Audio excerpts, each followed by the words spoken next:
변호사님, 제가 어제 오랜만에 주식창을 좀 열어봤는데 미국 주식, 한국 주식, 코인 전부 다 고점을 경신했더라고요. 이판국에 미국이 금리까지 내린다고 바람을 좀 잤던데 주식 코인 채무자들이 좀 많이 줄었겠네요. 사실 하나도 안 줄었습니다. 하나도 안 줄었고 여전히 주식 코인 채무자들은 많이 있습니다. 이유가 뭐예요? 이게 다 올랐는데 왜 파산을 할까요? 사실 저도 정확한 이유를 알지는 못하죠.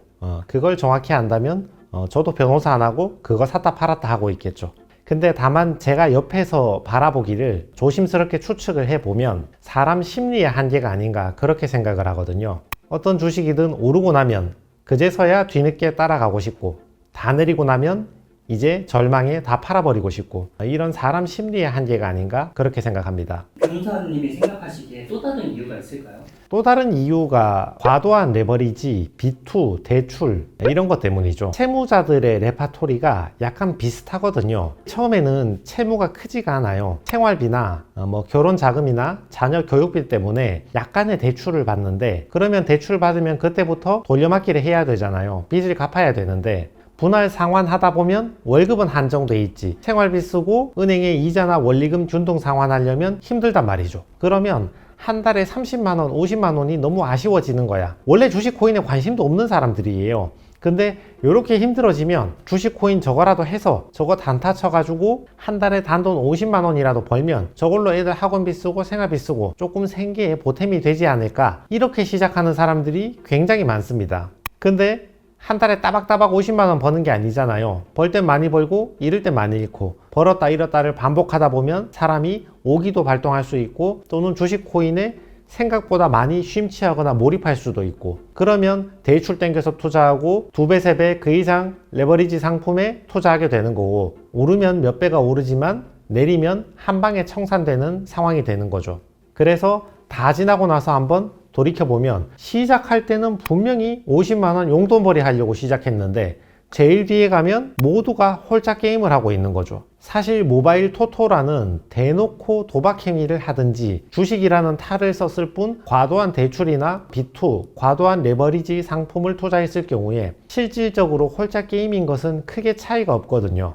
어차피 둘 중에 하나 맞추는 거야. 오를지 내릴지. 그러면 부동산 시장은 좀 어떤가요? 2년 전보다 이자가 좀 많이 내려왔는데 부동산 때문에 회생 파산하시는 분들은 좀 줄었나요?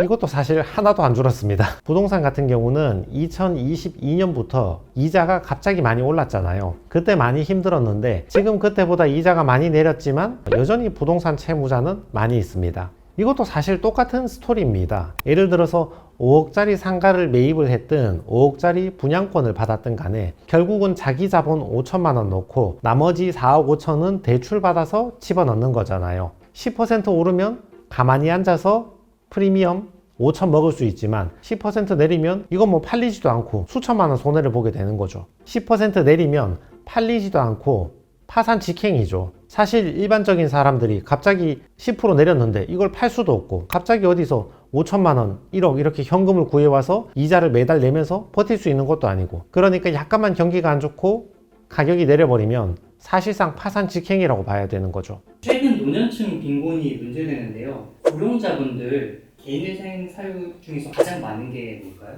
노인 빈곤율이 40%가 넘는다고 하죠. 노년층에 들어오면 10명 중에 4명은 빈곤하다 이런 뜻으로 해석을 할 수 있는데 노인 빈곤이 크게는 두 가지 유형이 있거든요. 첫 번째는 정석적인 유형인데 20, 30대에 누구보다 열심히 일을 했고 40대에 창업을 한 번쯤 하시는 거죠. 그리고 열심히 일해서 돈도 좀 버신 거죠. 근데 그렇게 열심히 돈을 버는 기간에는 자녀들 공부시키고 대학 보내고 결혼시킨다고 모은 돈 다 써버리고 그리고 이 세대는 부모님을 모셨던 세대잖아요. 아직 살아계시는 연로하신 부모님을 마지막까지 모시고 있거나 아니면 돌아가셨는데 그때까지 모셨던지 그러니까 돈 좀 벌 때 번 돈으로는 부모님 간병비, 병원비 이런 거 한다고 다 써버리고 근데 여기에다가 08년 금융위기나 2020년 코로나 팬데믹 사태 같은 외부적 요인 한 방 맞아버리면 잘 되던 장사도 망해버리고 자영업 채무만 남아버리고 나이 먹고 취업하려니까 요즘 젊은 사람도 취업이 잘 안 되는데 나이 많은 사람들 취업할 데가 없죠. 그러니까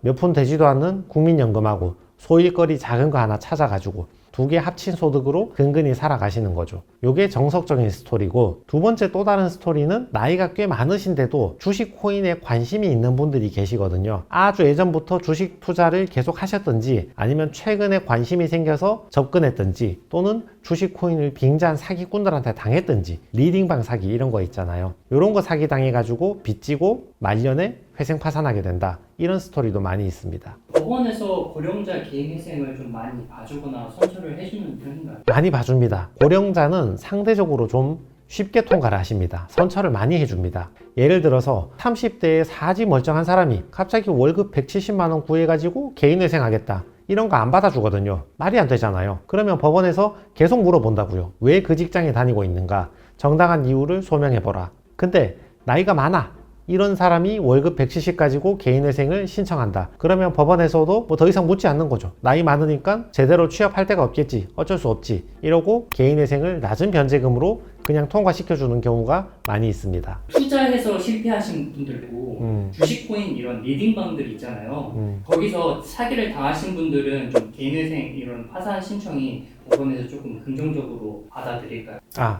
좋은 질문입니다. 대신 약간 구분을 해보셔야 되는데, 자 보세요. 주식 코인 탕진하고 개인회생 신청하는 경우에는 지금 청산가치에서 제외하는 걸로 규정이 바뀌었잖아요. 뭐 전국 법원이 다 그런 건 아닌데, 서울, 수원, 대전, 부산 법원 같은 경우는 청산가치에서 제외를 한단 말이죠. 그러니까 나이가 적으나 많으나 주식 코인 탕진의 경우에 개인회생은 예전보다 손쉽게 통과를 하고 있는 거죠. 근데 방금 질문 주신 것처럼 노인층인데 주식 코인 리딩방 사기 피해를 보신 분들이 있잖아요. 이분들은 주식 코인 탕진하고 다르게 사기 피해자라고 주장하는 게 훨씬 유리한 거죠. 사기 피해 같은 경우는 옛날에 주식 코인이 청산 가치에 반영되던 시절에도 사기 피해 당하신 분들은 주식 코인 탕진이 아니고 사기 피해자이니까 개인회생이 가능했거든요. 지금은 파산해서 이게 차이가 나는 거죠. 주식 코인 탕진 같은 경우는 개인회생은 해주는 걸로 규정이 바뀌었는데 파산은 여전히 힘들거든요. 근데 주식 코인 리딩방에서 주식 코인을 매개체로 한 빙자한 사기를 당했다, 이런 사람들은 파산까지 가능한 거죠. 사기 피해일 뿐이니까. 고령자에 대한 또 다른 혜택도 있나요? 변제기간 단축 혜택이 있죠. 서울회생법원 같은 경우는